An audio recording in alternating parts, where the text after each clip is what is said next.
Wesley Carter shoved the last dollar of his tip money into his coat pocket just as the rain started again, soaking through his worn hoodie before he reached the bus stop. "Daddy, we're late," his daughter, Piper, said, tugging on his hand with her tiny pink umbrella wobbling in the wind. "I know, baby. I know," he said, crouching in front of her with a tired smile. "But guess what? Daddy got a second job. So things are gonna get better real soon." Piper's eyes lit up. "Does that mean we can get milk that doesn't taste like cardboard?" Wesley laughed softly. "Yeah, and maybe even cereal that doesn't come in a bag." He hoisted her into his arms, balancing her backpack with one hand and his own duffel bag over his shoulder. The first job at the garage wasn't enough on its own anymore. Not with Piper growing so fast. He'd found the dishwasher gig at an upscale restaurant downtown the Marlow through a friend who owed him a favor. It was a temporary fix. Just nights. Just extra cash. No one important, just the guy in the back with his sleeves rolled up and head down. What he didn't know was that the restaurant's owner, the woman who'd soon turn his world upside down, was watching everything. Waverly Finch didn't usually step into the kitchen during service. But tonight, she was restless.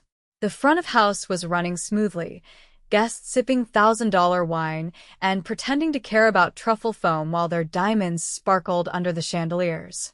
She preferred the kitchen. It was honest here. Her heels clicked against the tiles as she paused near the dish pit. The new guy was working fast, water splashing across his arms, jaw set like he was trying to fight the dishes into submission. He was strong, lean, broad shoulders, sun-browned skin, and focused. But it wasn't that which caught her off guard. It was the way he looked up when someone called out, "Carter," and his eyes deep brown, tired, but kind met hers for a second too long. He nodded politely, then went back to stacking plates. Waverly turned before anyone could see her staring. That night, Wesley walked home with Piper asleep in his arms and aching feet. He didn't know the woman who'd passed him in the hallway was the owner. And he didn't know she'd noticed the way he gently cradled his daughter's sleeping head when he clocked out. The next few nights were a blur of dish soap and exhaustion. Wesley moved like a machine, never late, never complaining. Waverly watched from afar, pretending she wasn't. She made excuses to be near the back checking inventory, confirming orders, but really, she was curious. One night, after a rush, she stepped into the dish area holding 2 plates of untouched filet mignon. "Hey," she said. "You hungry?" Wesley blinked. "Me?" She nodded. "You've been here 6 nights straight. I figured you could use something better than staff meal." He wiped his hands. Sure. Thank you." They sat at the back prep table, awkwardly at first. Wesley didn't talk much, just ate like he hadn't all day, which he hadn't. Waverly finally asked, "So, what's your story?" He looked up, surprised. "Is this a job interview?" "No," she said with a small laugh. "Just curious." He hesitated, then shrugged. "Lost my wife 3 years ago. Left me with Piper, she's 6. Works out though, she's bouger than most adults I know." Waverly smiled at that. "Sounds like a good kid." "She's the best," he said, something soft flickering in his voice. "I don't know what I'm doing half the time, but I show up. That's all I've got." They didn't talk for long, but something shifted that night. From then on, Waverly made sure there was always an extra plate in the back when Wesley worked. Some nights he ate in silence, other nights they talked about Piper, about music, about how he used to fix up old motorcycles before life got messy. Wesley still didn't know who she was. She never introduced herself as the owner. Just Waverly. And he didn't ask. He liked that she didn't look at him like a charity case. 1 week later, Wesley was late. Not by much, maybe 10 minutes. But Waverly noticed. He came in with rain dripping down his face and Piper tucked against his chest, wrapped in his hoodie. "I'm sorry," he said to the kitchen manager, breathless. Piper's babysitter bailed. "I didn't know what else to do." Waverly stepped in before anyone could say a word. There's an office upstairs. She can stay there tonight. He looked at her, shocked. You sure? She nodded. I'll order her something to eat. He hesitated, then whispered, Thank you. That night, after service, Waverly brought Piper a plate of pasta and a chocolate mousse. The little girl looked up at her with big eyes. You're really nice, she said. Are you Daddy's friend? Waverly blinked, surprised. I guess ja. Later, when Wesley came up to check on her, Piper had fallen asleep on the couch with a napkin over her like a blanket. She's out cold, he whispered. Waverly looked at him, his hand gently brushing his daughter's hair. You're a good dad. He shook his head. Nah. Just doing my best. She stepped closer. That's more than most. Their eyes locked again. This time it lingered.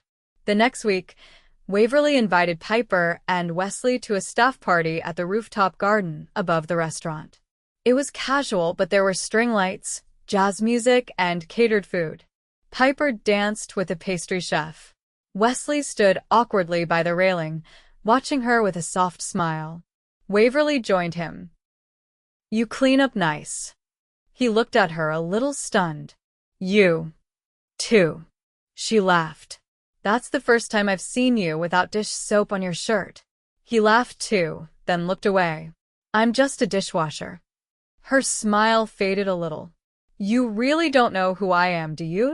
He frowned. Should I? I own the place, she said simply. Wesley went still. You what? She nodded, watching him carefully. He looked down like he'd been caught stealing. I thought you were just being nice. I was. I am. This doesn't change anything. He stepped back. You're a millionaire. Waverly tilted her head. That's not how I introduce myself at dinner parties, but... Yeah. He looked at Piper, twirling under the lights, then back at her. Why me? Her voice was quiet. Because you're real. And I haven't met real in a long time. He didn't say anything. Not then. But the way he looked at her? It wasn't just surprise. It was something else. Something that felt a lot like the beginning of falling. Waverly didn't sleep that night. She watched the city from the floor-to-ceiling windows of her penthouse, barefoot, a glass of wine untouched in her hand. The rooftop event played on a loop in her mind, not the party itself, but Wesley. The way he'd pulled back the moment he learned who she was. As if her bank account undid every word they'd shared, every second of realness between them. She hadn't meant to lie. She just wanted to be seen as a person, not a walking trust fund. But now that the truth had cracked open between them, it was like standing in a room full of glass, hoping not to breathe wrong. At the restaurant the next evening, he didn't show up. She checked the schedule. He was still listed. She waited, pacing the edge of the kitchen, pretending to care about the delivery reports. When the night ended without a single trace of him, she found her way to the office couch where Piper had napped days before and sat down hard. The next day, he came in through the back door, hair damp, collar wrinkled, Piper asleep on his back in a makeshift carrier made from a scarf. You're late, the kitchen manager barked. Wesley nodded. I know. I had to take her to a friend's, only one I trust, but he was out of town till this morning. Waverly stepped in. She can stay in the office again. If that's all right with you. His eyes met hers, unreadable. I'd rather not owe anyone favors I can't repay. You don't owe me anything, she said carefully. He didn't respond. Just handed a bag of snacks to the sous chef assigned to keep an eye on Piper and headed to the sink. Later that evening, she found him alone in the alley during a break, lighting a cigarette with hands trembling from cold. You smoke? She asked, stepping beside him. Only when I can't yell, he said, taking a drag. And I can't exactly yell at the sky with customers 20 feet away. Is it about me? She asked. He looked at her. No. It's about what I thought this was. She said nothing. I thought you were a regular woman, he continued, his voice low but steady. Someone who got it, who saw people, not roles. I didn't realize you were the one writing the checks. I never meant to mislead you, she said. He scoffed under his breath. You think I care about money? I've been poor since I was born. I care about trust. I didn't lie. You didn't give me the truth either. They stood in silence. Finally, she asked, if I weren't the owner, would you have kissed me that night? He didn't look at her when he answered. I was going to. The door creaked open behind them, and the pastry chef poked his head out. Boss, your driver's waiting. You've got that thing uptown. Waverly nodded, but didn't move. When she finally turned to leave, Wesley called after her. What's it like? He asked. What? Being rich and still not sure if someone likes you for who you are. She paused at the threshold. It's exactly like what you're feeling now. The next week, they barely spoke. Wesley kept to the back, head down, Piper dropped off and picked up with minimal words. Waverly kept to her office or the front of house, avoiding the kitchen unless necessary. Then came Friday. The restaurant was booked solid, a high-profile event for a film premiere. Paparazzi crowded outside, limos lined the curb. The kitchen buzzed with tension, waitstaff running with trays of champagne and hors d'oeuvres that cost more than Wesley made in a week. Halfway through the night, a scream echoed from the office. Wesley dropped the stack of pans he was rinsing and bolted up the stairs, Waverly and two others close behind. Piper was curled up on the couch, pale, sweating, and clutching her stomach. She said it hurts bad. The hostess said, wide-eyed. I didn't know what to do. Wesley scooped her up, panic tightening every muscle in his body. She's burning up. I need to get her to a hospital. Waverly didn't hesitate. My car's faster. Come on. The sleek black Mercedes was already waiting outside. Wesley got in back with Piper, Waverly sliding into the passenger seat beside her driver. The hospital lights were harsh. A nurse took Piper immediately. Wesley paced the waiting room, fingers clenched, jaw tight. Waverly sat across from him, silent. She's never been sick like this, he muttered. She doesn't complain. Not even when she scraped her knees open falling off a bike. But tonight she was crying. The nurse returned an hour later with an update. Appendicitis. They'd caught it early, and surgery was scheduled within the hour. Wesley nodded, but his legs gave out as he sat. She's gonna be okay, the nurse said. Waverly sat beside him. You're not alone. He looked at her, eyes rimmed in red. I've been alone for years. Her hand reached for his, tentative. You don't have to be. He didn't pull away. They waited together, side by side in silence, until the doctor emerged. The surgery went well. Piper would recover. Wesley exhaled for the first time in what felt like hours. After they moved Piper to a room, Waverly stepped out to give him time alone with her. When she returned with hot coffee and a bag of essentials she'd picked up from the 24-hour pharmacy, he was sitting by the bed, holding Piper's hand. She asked if you were coming back, he said without looking up. Waverly placed the coffee beside him. I wasn't sure you wanted me to. I don't know what I want, he admitted. But she does. And I'm starting to think she's smarter than me. He turned to face her then, and for the first time in days, there was no wall between them. I can't give you what you're used to, he said quietly. I can't offer penthouses or galas or front-row seats to anything. I don't need any of that, she said. I need someone who shows up. He looked down at Piper, then back at her. Then maybe we should start over. She smiled, soft and sure. Hi. I'm Waverly. He took her hand. Wesley. And just like that, everything shifted again. But this time it felt like it was shifting towards something real. The hospital room was quiet except for the soft beeping of the monitors and Piper's steady breathing. Wesley sat beside her bed, his fingers tracing lazy circles on the back of her hand while she slept off the anesthesia. The nurse had said she'd be groggy for most of the day, but she was strong. She'd be fine. He didn't know what time it was when the door opened again. Waverly stepped in carrying 2 paper bags, her coat damp from the drizzle outside. She held one out. "I thought you could use something that doesn't come from a vending machine." He took it slowly, unfolding the top. The scent of warm bread and roasted garlic hit him at once. "Did you cook this?" She pulled a chair close to his and sat down. "No, but I bribed our executive chef to box up something from last night's menu."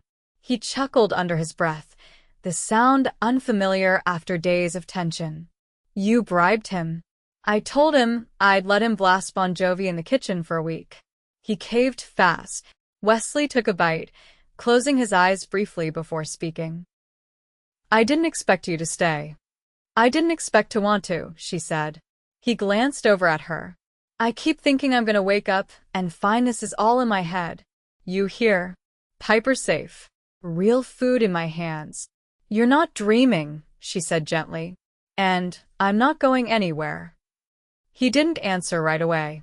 Then, "I used to think I had to carry everything alone. That if I let anyone help, it meant I couldn't handle it." She leaned forward, elbows on her knees.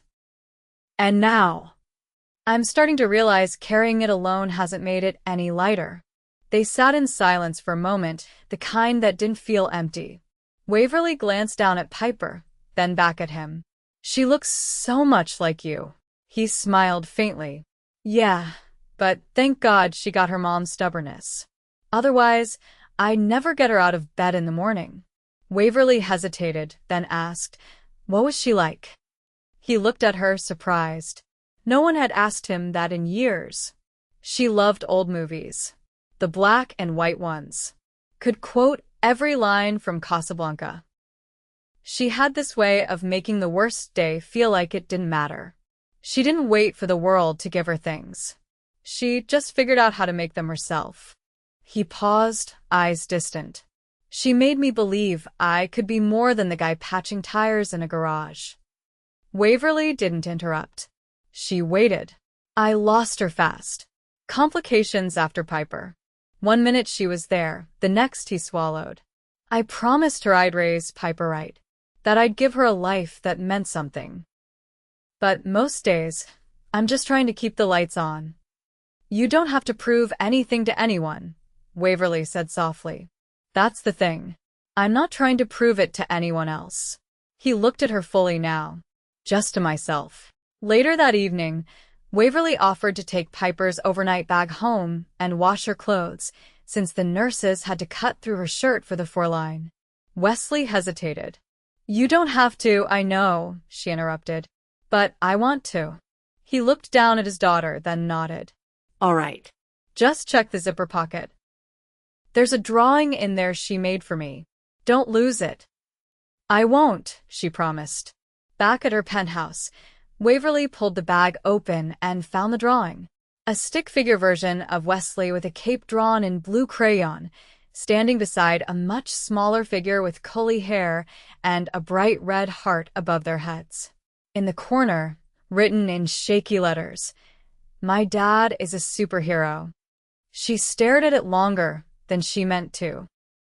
The next afternoon, Wesley arrived at the restaurant while Piper rested with a friend from school whose mother Waverly had quietly arranged to come stay with them for a few days. Waverly had stepped out of the office just as he walked in from the back hallway. He stopped when he saw her. "You're dressed different." She looked down at her black jeans and a loose linen blouse, her hair pulled into a messy twist. "I've been reevaluating my wardrobe priorities." He grinned. "Looks good on you. Less intimidating." She raised an eyebrow. "Was I intimidating before? You owned a building and offered me steak on a Tuesday night. That's at least mildly terrifying." They walked together toward the kitchen, but she paused before they turned the corner. "I have to ask you something," she said. "And I need you to be honest." He studied her face. "All right. If I decided to step away from this place, sell it, maybe would you think I was throwing everything away?" He blinked. "Why would you do that?" Because somewhere along the line, I stopped building something I loved and started maintaining something I didn't recognize. I can't remember the last time I cooked anything that wasn't for a photo shoot. I'd think, he said slowly, that you were finally doing something for yourself. She nodded, relief in her expression. Good. Because I already started the paperwork. Wesley's eyes widened. You're serious? As a heart attack. I'm letting go of the things that don't feel like mine anymore. He let out a breath. I never realized how much we had in common. She tilted her head. How so? We both built something to survive. But maybe it's time to build something to live. He stepped closer, the air between them shifting. I'm not asking for anything I can't give, he said. But I want you to know that I see you. Not the name. Not the money. Just you. She looked up at him, her voice barely above a whisper. That's all I've ever wanted. And for the first time, there was no hesitation. He reached for her, and she met him halfway. The kiss was quiet, unhurried, but full of everything unspoken between them. It didn't feel like the start of something new. It felt like the moment something already growing finally bloomed. When they pulled apart, she rested her forehead against his. What now? She asked. I pick up Piper, he said. You come with me. We eat dinner on the floor, and let her school you in Uno. She smiled, eyes shining. And after that? He smiled back. We figured out. Together. Wesley stood at the threshold of the modest apartment he'd been renting for the last 2 years, keys in one hand, Piper's backpack slung over the other. Behind him, Waverly shifted, looking more out of place than she had anywhere else he'd seen her. The hallway smelled like old carpet cleaner and burnt toast, the walls faintly yellowed with time. She didn't flinch. He opened the door. This is us, he said, stepping aside so she could enter first. The space was small, 2 rooms, one of which doubled as a kitchen and living area, but it was clean, lived in. A few of Piper's drawings were taped to the fridge, and a worn couch sat facing a tiny television that hadn't worked in weeks. Waverly looked around with quiet eyes, taking in everything without comment. She walked to the counter and set down the grocery bag she'd carried in. You didn't have to bring food, Wesley said, setting Piper's things down by the door. I know, she replied, but I wanted to make dinner. I haven't done that in a while. He raised an eyebrow. You? Cook. She gave him a look. Don't act so surprised. I always figured your stove was just for decoration. She opened the bag and began unloading ingredients, real ones. Bell peppers, fresh herbs, a small block of cheese, a carton of eggs. Wesley leaned against the kitchen counter, watching her with interest. You really went all out. I didn't want to show up empty-handed, she said, pulling off her coat. Besides, I figured Piper would appreciate something that doesn't come in a plastic tray. He stepped forward. She's with Maribel until 9. That gives us a few hours. Waverly turned to face him, her hands still on the bag. How long have you known Maribel? Since high school. She used to date my brother, back when he still had hair and a motorcycle. She's family now, unofficially. He paused. I trust her. Waverly nodded, then returned to unwrapping the groceries. Good. Wesley grabbed a pan and handed it to her. All right, chef. Let's see what you can do. The cooking was chaotic. Waverly nearly dropped a carton of eggs. Wesley burned a slice of bread trying to toast it in the oven, and somehow the cheese disappeared halfway through. They found it an hour later under a potholder. But by the time Piper came home, the apartment smelled like sautéed garlic and roasted tomatoes, and there were 2 steaming plates of pasta on the table. Piper blinked as she walked in, her little face still pale but brightening. You made this. Waverly grinned. We made this. Piper climbed into her seat and took a bite. It's better than the hospital pudding. After dinner, Wesley pulled a battered stack of Uno cards from a drawer, and the 3 of them camped out on the floor, knees touching, laughter echoing through the apartment as Piper laid down a vicious combo that left Waverly groaning. "You two cheat," Waverly said, narrowing her eyes at the father-daughter duo. "It's not cheating if we're just good," Wesley replied. When Piper fell asleep curled up between them, Waverly reached down and gently lifted her into her arms. "I'll put her in bed," she offered. Wesley watched her carry his daughter into the room with a tenderness that did something to him. Something final. Something that told him the wall he'd kept up for so long had already crumbled, and the pieces were never going back together the same way. When she returned, her expression was quiet. "She's out." He stood, stretching his arms. "You okay?" Waverly walked to him and placed her hand on his chest. "I'm more than okay."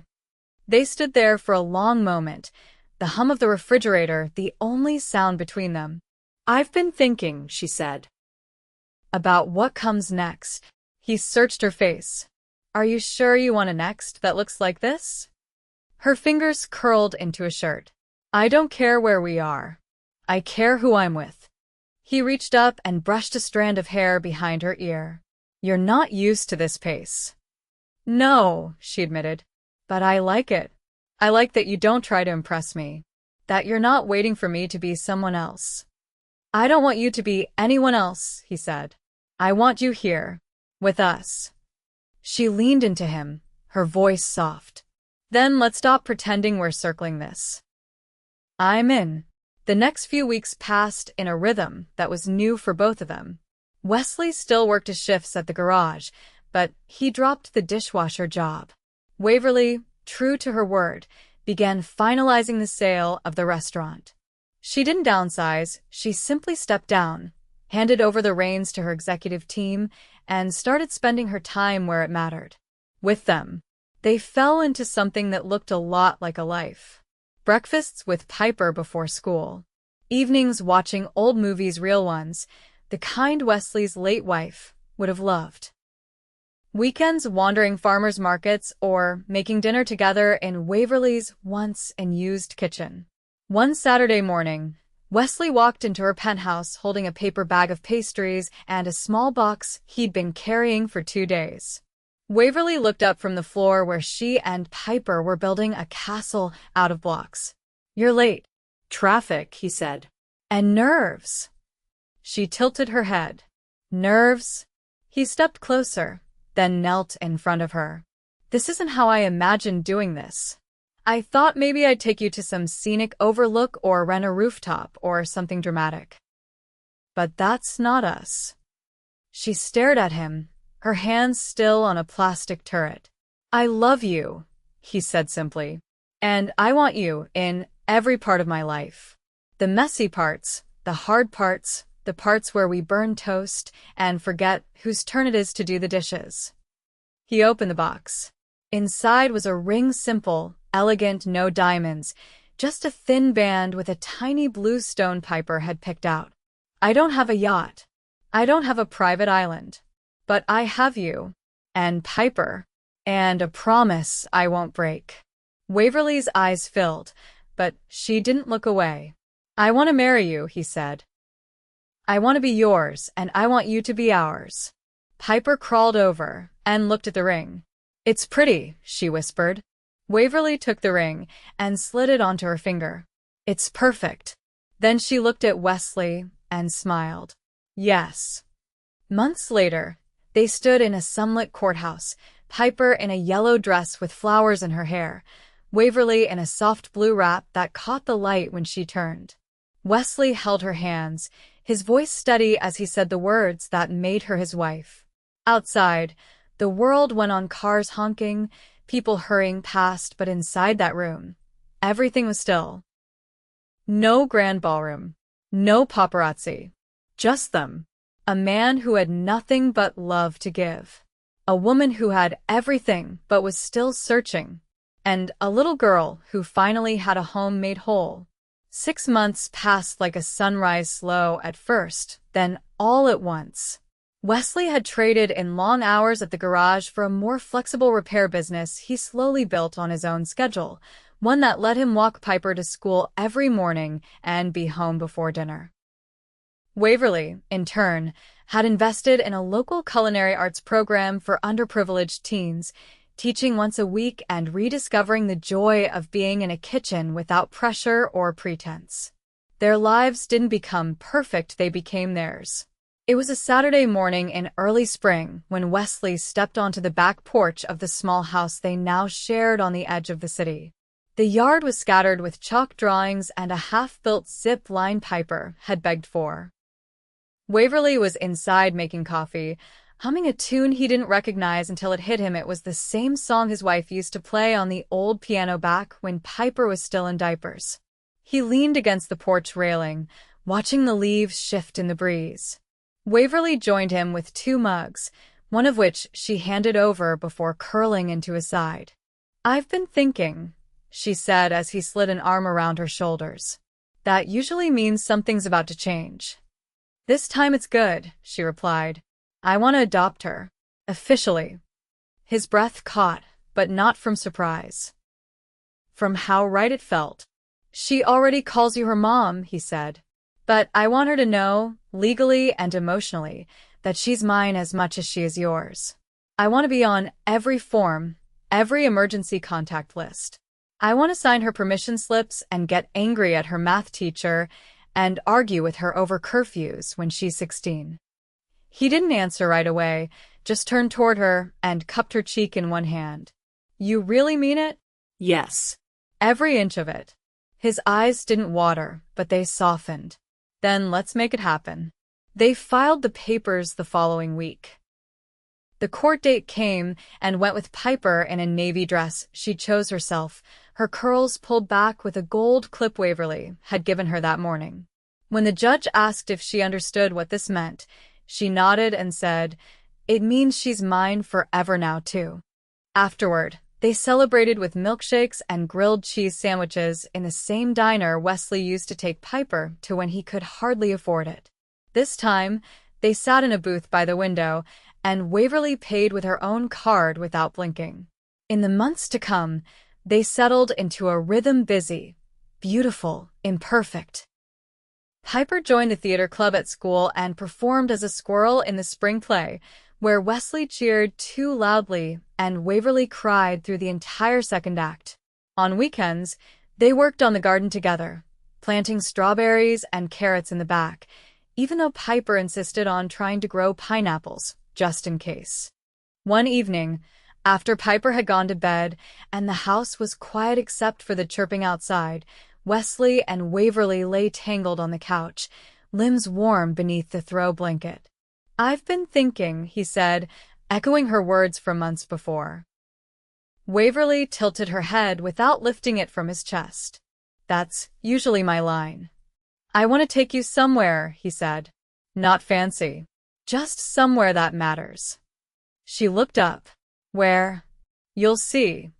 He drove her the next day to a quiet stretch of road on the edge of the city. The garage where he used to work was still there, faded and rusted now, the sign barely legible. But across the street, a small brick storefront stood with a wooden sign freshly carved and hung. "Vujce Restorations." Waverly read it aloud. "Carter?" "Wesley and Carter," he clarified. "For Piper." "I got the lease last month. Started working on it in the evenings." Her eyes widened. "You did all this without telling me?" "I wanted to show you when it was real," he said. "It's not just a repair shop. I'm going to teach kids, too. Ones like me. Ones who don't know they're worth something yet." She stepped forward, reaching for the doorknob. "Can I see inside?" He opened the door. Inside, the floor was new, the walls painted white with tools already hung on custom hooks. A workbench sat in the back, and next to it, a small table with a set of toy tools Piper had outgrown but refused to part with. "It's beautiful," Waverly whispered. He came up behind her, wrapping his arms around her waist.